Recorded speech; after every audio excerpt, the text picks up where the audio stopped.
Assalamualaikum warahmatullahi wabarakatuh. Perkenalkan, nama saya Muhammad Ferdi Hardiansyah. Saya moderator dari kelompok 3 Matematika Distrik. Di sini saya akan memperkenalkan anggota kelompok kami, yaitu ada Mas Aka Suherman, Dania Siva, Monica Fabiola,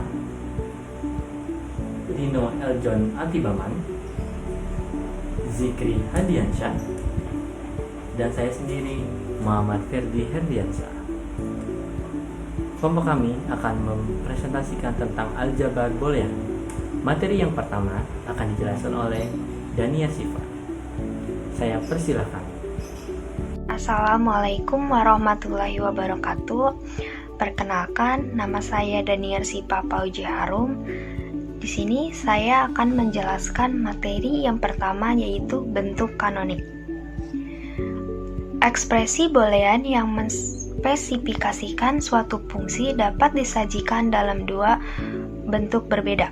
Yang pertama sebagai penjumlahan dari hasil kali, dan kedua sebagai perkalian dari hasil jumlah. Misalnya, X kurung buka X, Y, Z kurung tutup sama dengan X aksen, Y aksen, Z ditambah X, Y aksen, Z aksen ditambah X, Y, Z.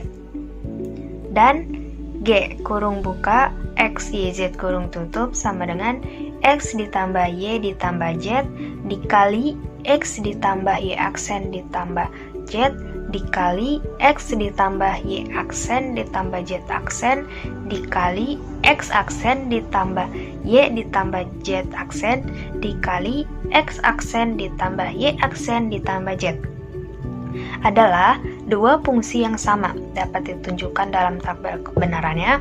Fungsi yang pertama, F, muncul dalam bentuk penjumlahan dari hasil kali, sedangkan fungsi yang kedua, G, muncul dalam bentuk perkalian dari hasil jumlah. Perhatikan juga bahwa setiap suku atau term di dalam ekspresi mengandung literal yang lengkap dalam peubah X, Y, dan Z, baik peubahnya tanpa komplemen maupun dengan komplemen. Ada dua macam bentuk term, yaitu min term atau hasil kali dan max term hasil jumlah. Suku-suku di dalam ekspresi boolean dengan n peubah x1, x2, xn dikatakan min term jika ia muncul dalam bentuk x1, x2, xn, dan dikatakan max term jika ia muncul dalam bentuk x1, x2 ditambah xn. Yang dalam hal ini xi menyatakan literal xi atau xi aksen. Perhatikan bahwa sebuah min term atau max term harus mengandung literal yang lengkap. Sebagai contoh, x aksen y aksen z, xy aksen z, dan xyj pada fungsi f di atas adalah tiga peubah min term. Dan X ditambah Y ditambah Z, X ditambah Y aksen ditambah Z, X ditambah Y aksen ditambah Z aksen, X aksen ditambah Y ditambah Z aksen, dan X aksen ditambah Y aksen ditambah Z. Pada fungsi G di atas adalah 4 buah max term. Setiap term mengandung literal lengkap dalam peubah X, Y, dan Z. Ekspresi boolean yang dinyatakan sebagai penjumlahan dari satu atau lebih min term atau perkalian dari satu atau lebih max term disebut dalam bentuk kanonik. Jadi ada dua macam bentuk kanonik. Yang pertama ada penjumlahan dari hasil kali atau sum of product atau SOP. Yang kedua ada perkalian dari hasil jumlah atau product of sum atau POS. Fungsinya adalah F kurung buka X, Y, Z kurung tutup sama dengan X aksen, Y aksen, Z ditambah X, Y aksen, Z aksen ditambah X, Y, Z. Di sini bisa dilihat ada tabel kebenarannya. Jika diberikan sebuah tabel kebenaran, kita dapat membentuk fungsi boolean dalam bentuk kanonik, SOP atau POS. Dari tabel tersebut, dengan cara mengambil minterm atau maxterm dari setiap nilai fungsi yang bernilai 1 untuk SOP atau 0 untuk POS. Untuk membentuk fungsi dalam bentuk SOP, tinjau kombinasi nilai-nilai peubah yang memberikan nilai fungsi sama dengan 1. Misalkan kombinasi nilai-nilai peubah yang memberikan nilai fungsi sama dengan 1 adalah 001, 100, dan 111. Maka bentuk SOP fungsi tersebut adalah X YZ sama dengan X aksen Y aksen Z ditambah X Y aksen Z aksen ditambah X Y Z. Untuk membentuk fungsi dalam bentuk SOP, tinjau kombinasi nilai-nilai peubah yang memberikan nilai fungsi sama dengan 0. Misalkan kombinasi nilai-nilai peubah yang memberikan nilai fungsi sama dengan adalah 000, 010, 101, dan 110. Maka bentuk POS fungsi tersebut adalah X YZ sama dengan X ditambah Y ditambah Z dikali X ditambah Y aksen ditambah Z dikali X aksen ditambah Y ditambah Z aksen dikali X aksen ditambah Y aksen ditambah Z. Lalu di sini ada contoh soalnya. Tinjau fungsi boolean yang dinyatakan oleh tabel 7.10. Di bawah ini, nyatakan fungsi tersebut dalam bentuk kanonik SOP dan POS. Di sini langsung kita menjelaskan penyelesaiannya. Yang pertama, kita mencari SOP. Kombinasi nilai-nilai peubah yang menghasilkan nilai fungsi sama dengan 1 adalah 001, 100, dan 111. Maka fungsi booleannya dalam bentuk kanonik SOP adalah X YZ sama dengan X aksen Y aksen Z ditambah X Y aksen Z aksen ditambah X YZ.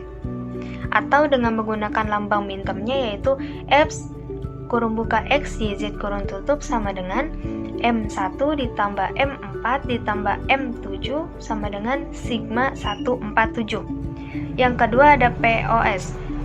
Kombinasi nilai-nilai peubah yang menghasilkan nilai fungsi sama dengan 0 adalah 000, 010, 111, 101, dan 110. Maka fungsi booleannya dalam bentuk kanonik POS adalah X YZ sama dengan X ditambah Y ditambah Z dikali X ditambah Y aksen ditambah Z dikali X ditambah Y aksen ditambah Z aksen dikali X aksen ditambah Y ditambah Z aksen dikali X aksen ditambah Y aksen ditambah Z. Atau dalam bentuk lain, X YZ sama dengan M0, M2, M3, M5, M6 atau sama dengan P0, 2, 3, 5, 6. Yang kedua ada konversi antar bentuk kanonik. Fungsi boolean dalam bentuk kanonik SOP dapat ditransformasi ke bentuk kanonik POS. Demikian pula sebaliknya, misalkan F adalah fungsi boolean dalam bentuk SOP dengan 3 peubah. F X YZ sama dengan sigma 1, 4, 5, 6, 7. Dan F aksen adalah fungsi komplement dari F. F aksen X YZ sama dengan sigma 0, 2, 3 sama dengan M0 ditambah M2 ditambah M3. Dengan menggunakan hukum De Morgan, kita dapat memperoleh fungsi F dalam bentuk POS. F aksen X YZ sama dengan F aksen X YZ aksen sama dengan M0 ditambah M2 ditambah M3 aksen sama dengan M0 aksen dikali M2 aksen dikali M3 aksen sama dengan X aksen Y aksen Z aksen aksen X aksen YZ aksen aksen X aksen YZ aksen sama dengan X ditambah Y ditambah Z dikali X ditambah Y aksen ditambah Z dikali X ditambah Y aksen ditambah Z aksen sama dengan M0, M2, M3 sama dengan P023. Jadi F kurung buka X, Y, Z sama dengan stigma 14567 sama dengan P023. Kesimpulannya MJ aksen sama dengan MJ. Perbedaannya MJ aksen itu M-nya kecil, kalau yang MJ M-nya huruf besar. Lalu di sini ada contoh soalnya. Carilah bentuk kanonik SOP dan POS dari fungsi boolean F kurung buka X, Y kurung tutup sama dengan X aksen. Penyelesaiannya.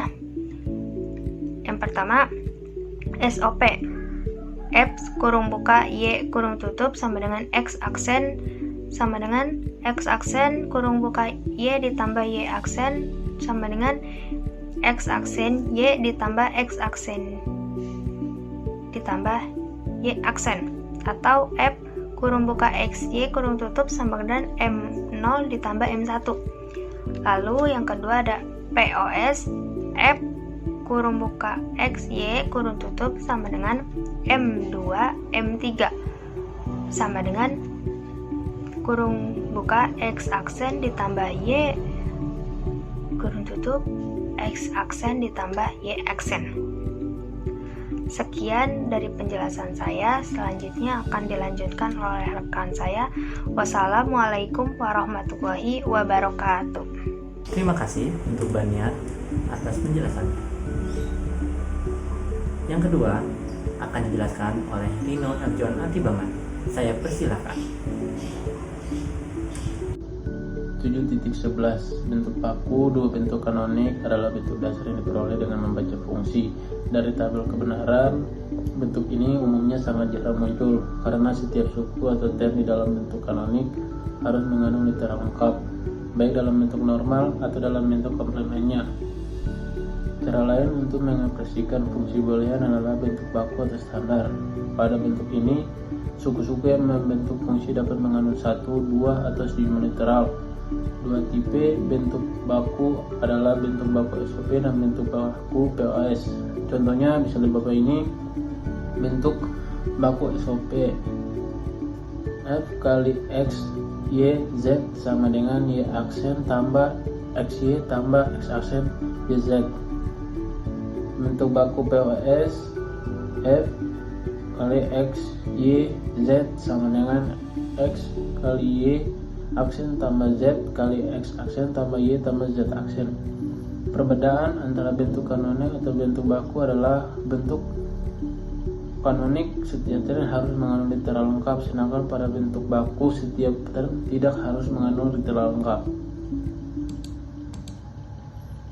7.11.1 Aplikasi algebra boolean. Algebra boolean memakai aplikasi yang luas dan bidang keteknikan, antara lain di bidang jaringan persaklaran dan rangkaian digital. Masing-masing aplikasi dibahas di bawah ini. Di 7.12.1 Jaringan pensaklaran switching network. Saklar adalah objek yang mempunyai dua buah status, buka dan tutup. Kita dapat mengasosiasikan setiap perubahan di dalam fungsi boolean sebagai saklar dalam sebuah saluran yang dialiri listrik, air, gas, informasi atau benda lain yang mengalir. Secara fisik, saklar ini dapat berupa keran di dalam pipa hidrolik, transistor atau dioda dalam rangkaian listrik, dispenser pada alat rumah tangga atau sembarang alat lain yang dapat melewatkan atau menghambat aliran. Ketiga bentuk saklar paling sederhana.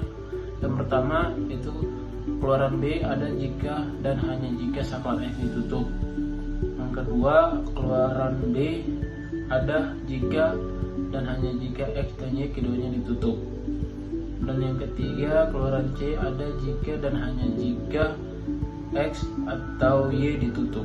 7.12.2 Siklus elektronik. Komputer dan peralatan elektronik lain dibuat dari sejumlah rangkaian atau sirkuit. Sirkuit menerima masukan atau keluaran berupa pulsa-pulsa listrik yang dapat dipandang sebagai 0 atau 1. Aljabar Boolean digunakan untuk memodelkan sirkuit elektronik. Elemen dasar dari sirkuit adalah gerbang. Untuk gate, sirkuit elektronik dimodelkan dengan sejumlah gerbang logika. Setiap gerbang mengimplementasikan sebuah operasi Boolean. Ada 3 macam gerbang dasar: AND, OR, dan AND. Sirkuit yang dibentuk oleh kombinasi beberapa gerbang logika disebut sirkuit logika. Secara fisik, sirkuit logika diimplementasikan sebagai rangkaian listrik spesifik, tetapi rangkaian listrik di luar pembahasan buku ini. Sirkuit yang kita bahas di dalam buku ini memberikan keluaran yang bergantung pada masukannya. Rangkaian itu menyimpan keadaan saat ini, dengan kata lain, tidak memiliki kemampuan memori. Sirkuit semacam ini disebut juga sirkuit kombinasi atau kombinasional sirkuit. Pada misalnya dua ini ada 3 gerbang logika dasar: AND, ORT, dan NOT. Yang berikut contoh soal. Nyatakan fungsi f kali x, y, z sama dengan xy tambah x y ke dalam rangkaian logika. Penyelesaiannya ada cara penggambaran rangkaian logika. Di bawah ini disajikan 3 cara yang lazim dipakai. Itu cara pertama, ada cara kedua, dan cara ketiga. Terima kasih Mas Rino untuk penjelasan. Lanjut, yang ketiga akan dijelaskan oleh Sikri Hadiansyah. Saya persilahkan. Ya, terima kasih kepada Saudara Ferdi yang telah memberikan saya kesempatan untuk menjelaskan materi ini. Langsung saja saya akan menjelaskan mengenai penyederhanaan fungsi Boolean. Fungsi Boolean seringkali mengandung operasi-operasi yang tidak perlu literal atau suku-suku yang berlebihan. Oleh karena itu, kita dapat menyederhanakan fungsi Boolean lebih lanjut. Menyederhanakan fungsi Boolean artinya mencari bentuk fungsi lain yang ekivalen, tetapi dengan jumlah literal atau operasi yang lebih sedikit. Penyederhanaan fungsi Boolean disebut juga minimisasi fungsi. Contohnya, f buka kurung x, y tutup kurung sama dengan x aksen y plus x y aksen plus y aksen dapat disederhanakan menjadi f buka kurung x, y tutup kurung sama dengan x aksen plus y aksen. Dipandang dari segi aplikasi aljabar Boolean, fungsi Boolean yang lebih sederhana berarti rangkaian logikanya juga lebih sederhana dan menggunakan jumlah gerbang logika yang lebih sedikit. Ada 3 metode yang dapat digunakan untuk menyederhanakan fungsi Boolean. Yang pertama yaitu secara aljabar, menggunakan hukum-hukum aljabar Boolean. Yang kedua adalah metode peta Kroneck. Yang ketiga, metode Quine-McCluskey atau metode tabulasi. Masing-masing metode di atas akan kita bahas lebih mendalam di bawah di dalam subbab berikut ini. Penyederhanaan fungsi Boolean secara aljabar. Jumlah literal di dalam sebuah fungsi Boolean dapat diminimumkan dengan trik manipulasi aljabar. Sayangnya, tidak ada aturan khusus yang harus diikuti yang akan menjamin menuju ke jawaban akhir. Metode yang tersedia adalah prosedur yang cut and try, yang memanfaatkan postulat, hukum-hukum dasar, dan metode manipulasi yang sudah dikenal. Contoh soalnya, saya akan mencontohkan satu soal. Sederhanakan fungsi-fungsi Boolean berikut ini. Yang A, f buka kurung x, y tutup kurung sama dengan x plus x aksen y. Penyelesaiannya yang A, f buka kurung x, y tutup kurung sama dengan x plus x aksen y sama dengan buka kurung x plus x aksen tutup kurung buka kurung x plus y tutup kurung. Itu hukum distributif. Sama dengan 1 dikali buka kurung x plus y tutup kurung, itu hukum komplement. Sama dengan x plus y, yaitu hukum identitasnya. Lanjut sekarang metode peta Carnot. Metode peta Carnot atau Keymap merupakan metode grafis untuk menyederhanakan fungsi boolean. Metode ini ditemukan oleh Maurice Carnot pada tahun 1953. Peta Carnot adalah sebuah diagram atau peta yang terbentuk dari kotak-kotak atau berbentuk bujur sangkar yang bersisian. Tiap kotak mempresentasikan sebuah mentron. Tiap kotak dikatakan bertetangga jika mentron yang mempresentasikannya berbeda hanya satu buah literal.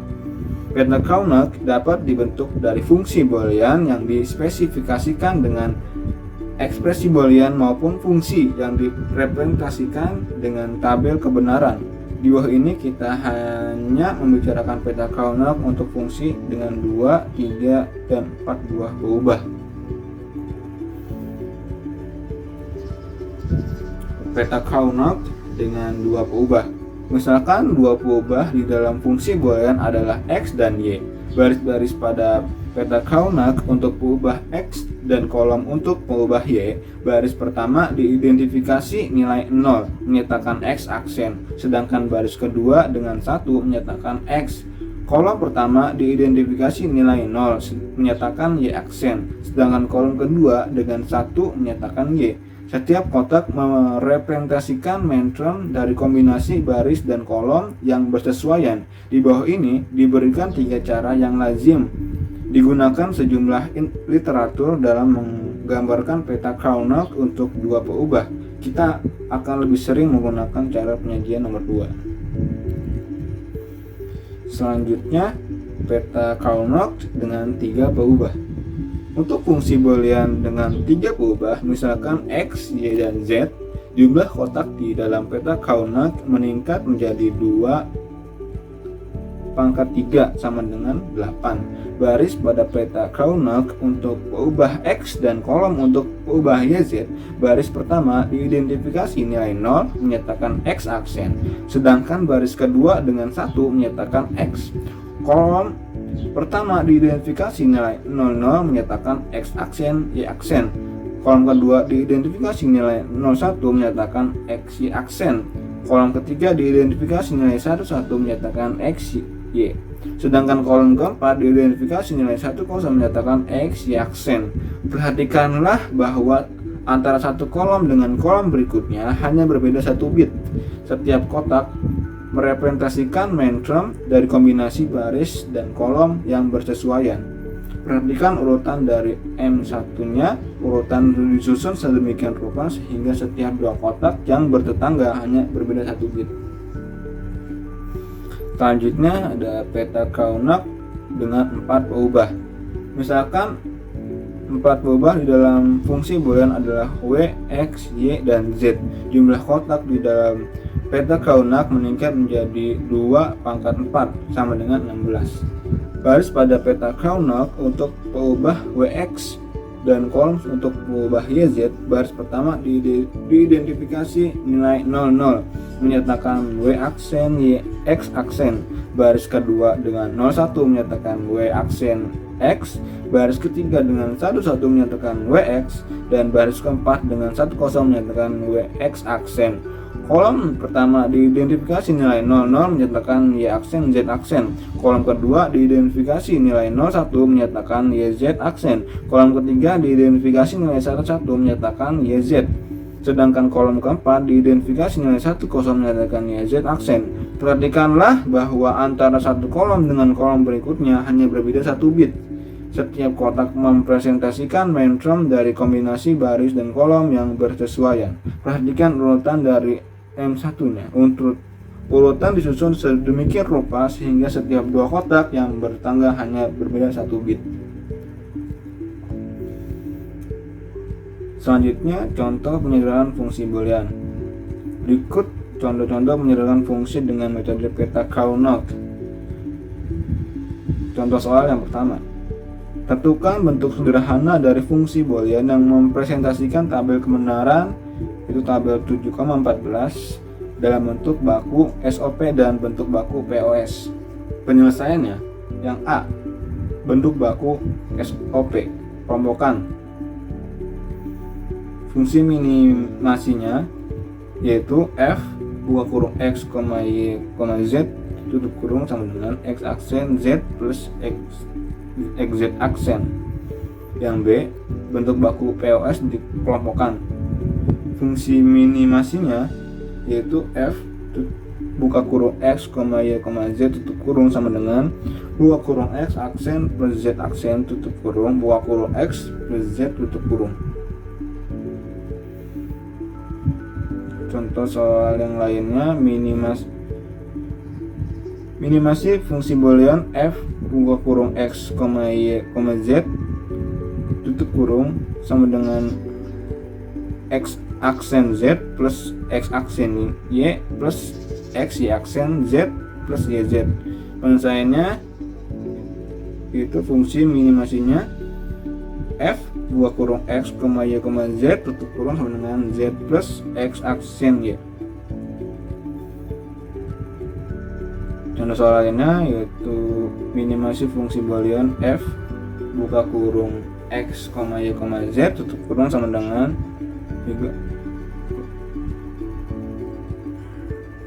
buka kurung 0, 2, 4, 5, 6. Penyelesaiannya, peta Carnot untuk fungsi tersebut adalah hasil penyederhanaan f buka kurung s, y, z tutup kurung sama dengan z aksen plus x, y aksen.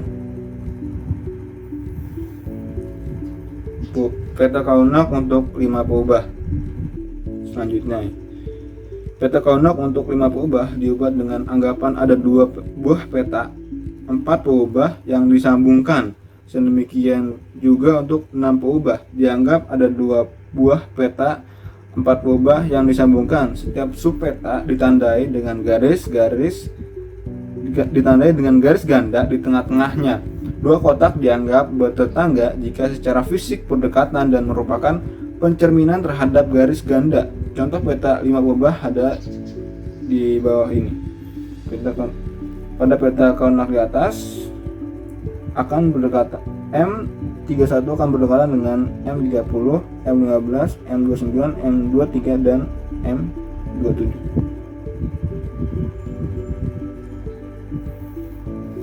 Contoh soal lainnya, contoh penggunaan peta 5 peubah.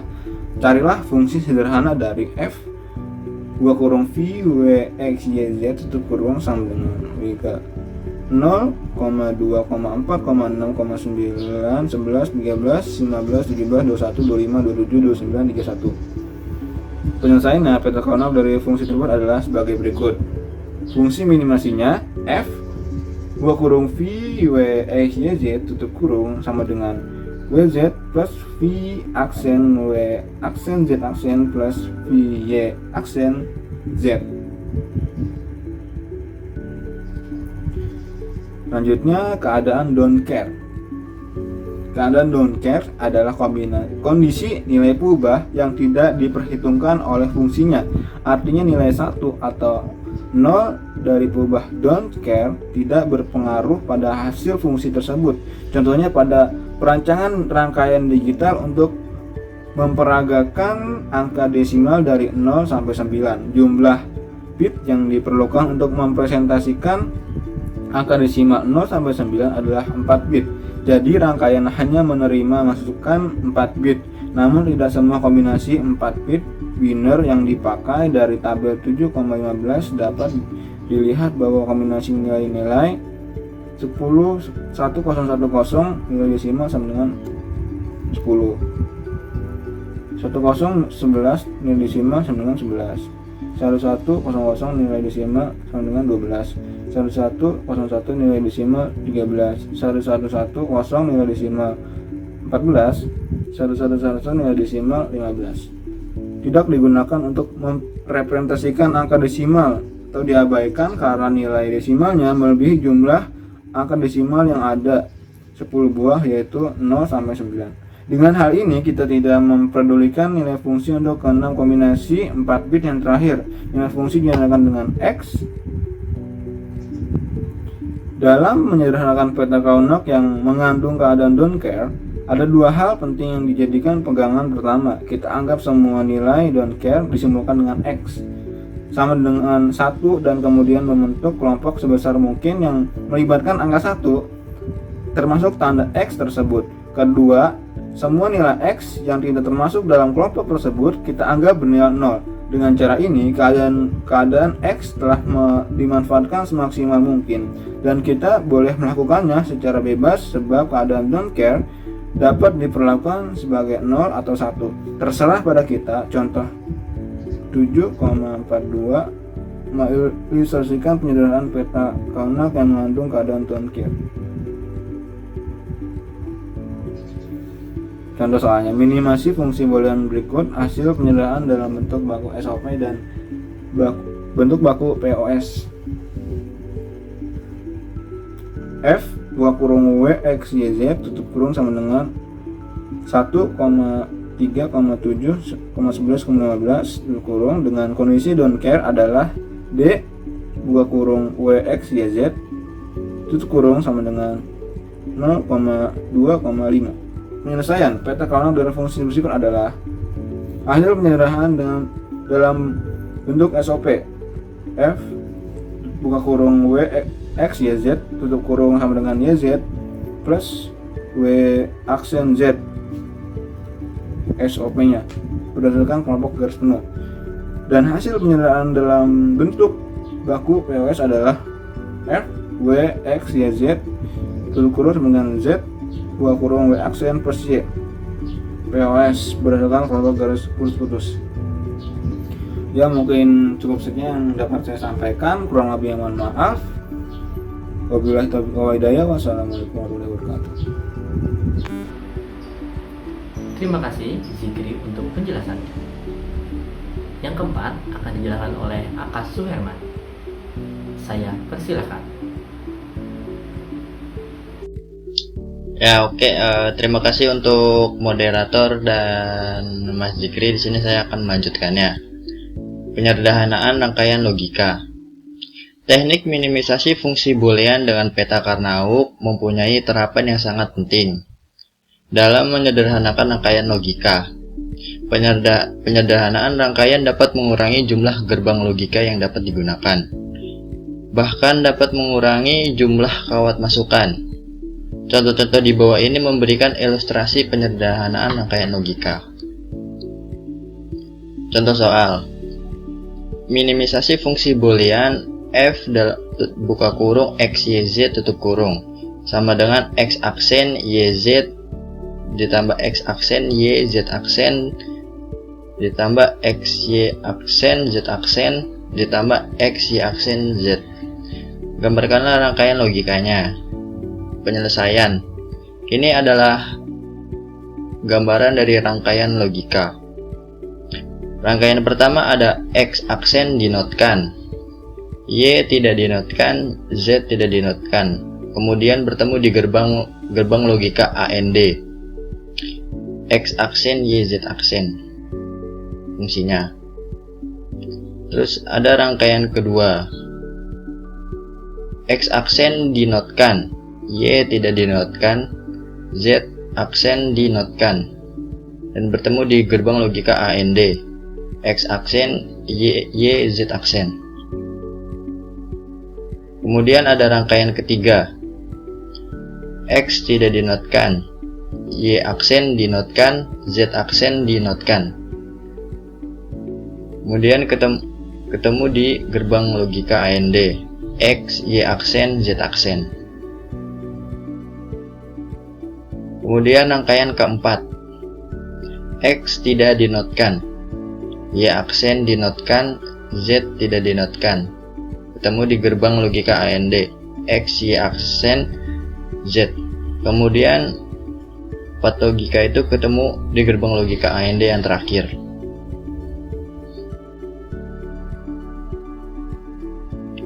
Selanjutnya, minimisasi dengan peta Karnaug adalah sebagai berikut. Tabelnya seperti ini dan gambarnya seperti ini. Selanjutnya, fungsi boolean hasil minimisasi adalah f buka kurung x y z tutup kurung sama dengan X aksen ditambah X Y aksen. Dalam rangkaian logikanya ditunjukkan seperti ini. Rangkaian pertama ada X aksen dinotkan, Y tidak dinotkan, ketemu gerbang logikanya. Rangkaian kedua X tidak dinotkan, Y aksen dinotkan, ketemu di gerbang logika AND. Kemudian dipertemukan lagi X aksen Y ditambah atau OR Y aksen, ketemukan gerbang logika OR. Jadi fungsi X aksen Y ditambah X Y aksen. Jadi rangkaian logika hasil minimisasi fungsi hanya membutuhkan dua buah kawat masukannya saja, X dan Y, dua buah gerbang AND, sebuah gerbang NOT, dan sebuah gerbang OR. Terima kasih. Terima kasih atas untuk penjelasannya. Dan yang terakhir akan dijelaskan oleh Monica Fabiola. Dipersilakan. Baik, terima kasih untuk Mas Ferdi atas waktunya. Di sini saya akan menjelaskan tentang metode Queen MC+K. Metode peta kronak hanya cocok digunakan jika fungsi boolean mempunyai jumlah peubah paling banyak 6 buah. Jika jumlah peubah yang terlibat pada suatu fungsi boolean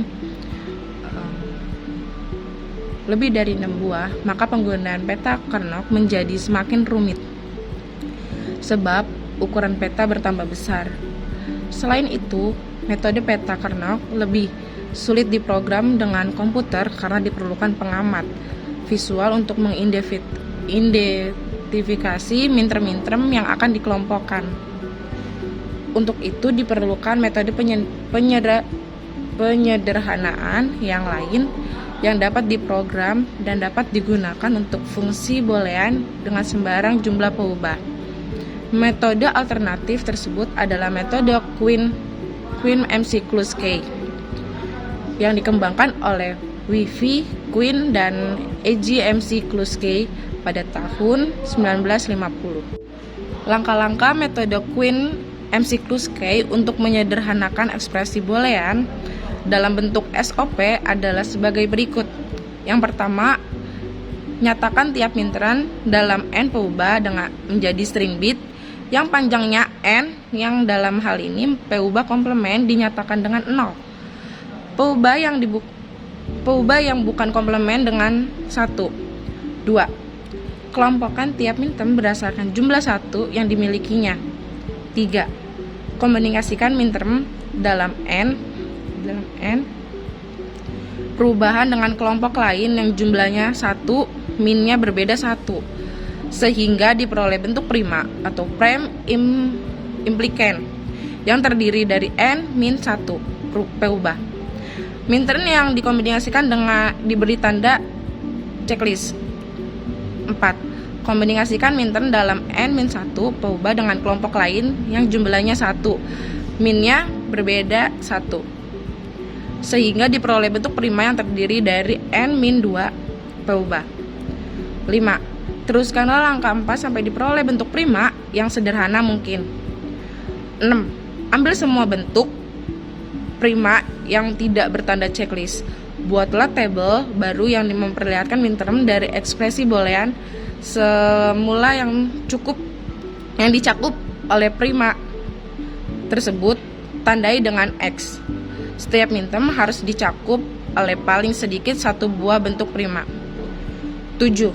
Pilih bentuk prima yang memiliki jumlah literal paling sedikit namun mencakup sebanyak mungkin minterm dari ekspresi boolean semula. Hal ini dapat dilakukan dengan cara berikut. A. Tandai kolom-kolom yang mempunyai satu buah tanda X dengan tanda bintang, lalu beri tanda checklist. Diberi sebelah kiri bentuk prima yang berasosiasi dengan tanda bintang tersebut. Bentuk prima ini telah dipilih untuk fungsi boolean sederhana. B. Untuk setiap bentuk prima yang telah ditandai dengan checklist, beri tanda minterm yang dicakup oleh bentuk prima tersebut dengan tanda checklist di baris bawah setelah bintang. C. Periksa apabila ada minterm yang belum dicakup oleh bentuk prima terpilih. Jika ada, pilih dari bentuk prima yang tersisa dan mencakup sebanyak mungkin minterm tersebut. Beri tanda checklist bentuk prima yang dipilih itu serta minterm yang dicakupnya. D. Ulangi langkah C sampai seluruh minterm sudah dicakup oleh semua bentuk prima. Metode Quine-MC+K biasanya digunakan untuk menyederhanakan fungsi boolean yang ekspresinya dalam bentuk SOP. Namun metode ini dapat dimodifikasikan sehingga juga dapat digunakan untuk ekspresi dalam bentuk SOP. Baik, itu saja yang dapat saya jelaskan. Selebihnya saya kembalikan kepada moderator, Mas Ferdi. Terima kasih Monica Fabiola untuk penjelasannya. Cukup sekian hasil presentasi dari kelompok kami. Mohon maaf apabila ada kekurangan dan kesalahan. Cukup sekian dari saya. Wassalamualaikum warahmatullahi wabarakatuh.